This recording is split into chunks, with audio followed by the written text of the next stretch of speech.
How to find and delete all viruses on your iPhone. Hello guys, this is Atticus and welcome back to another tutorial video. In today's video, we'll find and delete all viruses on your iPhone. I'll teach you guys few ways you can do this. First, you will need to know that iPhones are designed with a really robust security, and yeah, it's not really prone to traditional viruses. But sometimes the security, your viruses can slip through your security and it can affect your device. So for this, there are really simple steps to remove your malware or viruses.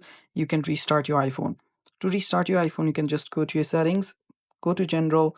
If you scroll down, you'll find the shutdown button. Shut down your iPhone and then simply restart it again.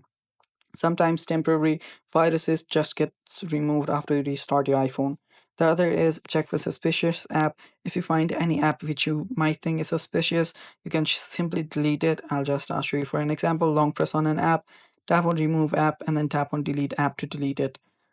And the other is you can just update your iOS. So head over to your settings, go to your general, go to your software update, and if there is an update available, update your device. After updating, many security patches and more better iOS security is provided from your company. So yeah, that should fix your problem as well. And that's all for today's video, guys. Thanks for watching. Stay tuned for more, and bye bye.